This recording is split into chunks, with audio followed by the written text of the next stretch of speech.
everybody, Vegas Film Critic here, Jeffrey K. Howard. Happy Valentine's Day. Hello, young lovers, wherever you are. I thought I would, put on my nicest red shirt that I could find. I think I own one, because I'm not a red fan. And I want to give you my top 5 Valentine's Day picks. If you want to stay home, you want to watch a movie, or maybe go to dinner, or maybe, whatever, if you're looking for a romantic evening, these are my 5 picks of Valentine's Day movies. Just a little backstory. I hate Valentine's Day. I really do. This is the God's honest truth. I was one of those kids in elementary school. When you got those cards and then the little heart candies and everything, like 1st, 2nd, 3rd, 4th grade, and everybody had the little box on the side of their desk, and you would write your Valentine, and everyone would, at a certain time of that day, you would put all your Valentines in. I am not kidding. The teacher put one in my box. The teacher, and I was a cute kid. I don't understand it. Being a kid in the 70s was just the cruelest thing. I don't know why in the world I never got Valentines. That's why I really identify with Charlie Brown. Because, I didn't get rocks when I went trick-or-treating, but I'm just saying, Valentine's Day has never been, I've never had, it's horrible. I hate it. Plus, it's a manufactured holiday. Have I got you out of the mood to watch a romantic movie now? So, anyway, let's do my top 5 picks. All right, coming at number 5 is Moulin Rouge, the Baz Luhrmann musical epic that is just, if you haven't seen Moulin Rouge, which I think a lot of people have, but it's just a gem of, not only it's a musical and a romantic movie, it's a comedy, it's so many things. It is a visual feast. It will blow your senses away. And it's hard to describe, but it's about these bohemians that get into theater. I don't even know how to describe Moulin Rouge. It has to be experienced. It really does. You have Ewan McGregor and you have oh God, Jeff! Look at here we are going blank already. Nicole Kidman, not Natalie. Nicole Kidman and Ewan McGregor, who fall in love. He's a writer and she's a courtesan, and she's trying to marry the prince. And of course, it's a mistaken identity. And what's really cool is the music in it is all contemporary. It's music from Sting, The Police. It's from Madonna. It's from Marilyn Monroe. It's just like you wouldn't believe the songs in it. And it has one of my favorite openings of any movie, and I'll never forget it. One of my favorite moments in cinema is when the movie starts. There's a little guy that walks out, a conductor, and he looks to the orchestra pit, like in a theater, and it starts conducting the 20th Century Fox logo. The famous, the fanfare. It's at the beginning of Star Wars. You can't miss it. And then the curtains opens, and there's the Fox logo. I just knew I was in for something so unique and something really, really crazy and romantic. So, see Moulin Rouge, which is one of the greatest romantic comedies of all time.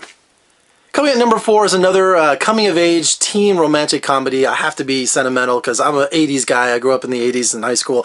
Cant Buy Me Love with Patrick Dempsey and Amanda Peterson. I think Amanda Peterson just recently died, which is sad. But this is about a nerdy kid who mows everybody's lawns, and he wants to be in the in crowd at high school. So he finds the most popular girl, and he pays her. He pays her to hang out with her, pays her to go on dates, just to be seen, just to get his foot into the clique, the right kind of clique. And of course, by doing that, he leaves behind his nerd friends, and just, he pays all kinds of consequences for being someone he's not. So if you want Can't Buy Me Love, the Beatles song, he tries to, and it all backfires. But it's a really great 80s romantic comedy, and it means a lot to me. I mean, I loved that movie when I was a kid. Coming at number 3, another one of the greatest romantic dramas of all time, and it's got comedy in it too, of course, is Ghost.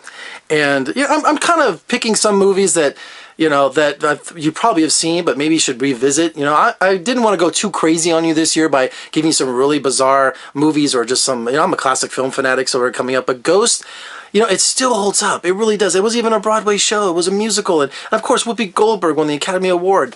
So it's just like, you take the love with you. It's got excitement. It's got, I'm quoting the movie. You've got excitement. You've got romance. You've got Patrick Swayze and Demi Moore in one of the most iconic scenes of all time, which of course, Leslie Nielsen and Lisa Marie Presley. It's not Lisa Marie. Is it Lisa Marie? No, not Lisa Marie. What's her wife's name? Priscilla. Well, that's right. Priscilla Presley and I just said his name. Leslie Nielsen did the Takeoff on Ghost, one of the Naked Gun movies where they're molding the clay and it went flying everywhere, from the brother of the director of Ghost. Anyway, Ghost, Whoopi Goldberg won the Academy Award. She's just great as a psychic that can see Patrick Swayze's ghost, and of course he's trying to solve his own murder. Just a wonderful film all around. So check out Ghost one more time. Okay, put your seatbelts on for a minute because I'm going to go kind of way out there with a coming-of-age film, and it's a romantic film, but it's also very risque. It's called The Dreamers, and I saw this back in 2003. I've never forgotten it. There's just something about this movie. It's from Italian director Bernardo Bertolucci, who gave us The Last Emperor and some just really incredible films, 1900. So these, it's some, listen to this, it's about an American teenager who comes to Paris in 1968, and it's during all the student riots in Paris, and he meets up with this brother and sister who are conjoined twins at one time, and now they're separate, and they have bohemian parents. So the parents go off, he meets the sister, the American does, and they have this love of cinema, they have this love of film, and of course she invites him back to the apartment where her brother and her are just like living this incredible bohemian lifestyle, and they have, you know, I'm trying to keep this clean, they have this journey of discovery, let's say that, and there's just something so liberating about this movie. The innocence in this, the love, just the direction, the cinematography, the sexuality. I mean, this movie is just, I'm telling you, it's just one of the most amazing experiences that I've ever had with a movie. The cast is Michael Pitt, Ava Green, and Louis Gurnell, and it's just an amazing experience. It's not for everyone. It's R-rated, borderline NC-17. This is not for anyone. I wouldn't say anyone under 18, even though they'll probably watch it. It's very sophisticated. I mean, the imagery and the message in the movie and all that kind of stuff. So anyway, it's called The Dreamers, and check it out. I'd love to know what you think. Comment. Just don't send me hate mail. Of course, my number one pick for Valentine's Day this year, of course, I'm a classic movie fan. You guessed it, Casablanca. This is my special edition DVD set. I got it on Blu-ray, I got it on film, I got it everywhere.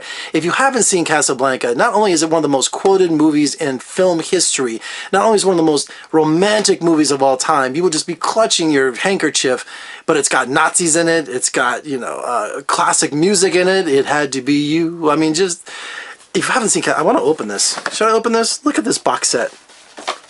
Put that down, Jeff. Ugh. Look at this box set. It's got all kinds of extras in it. And making of. And, oh man, this is just Peter Lorre, you know, Sidney Greenstreet.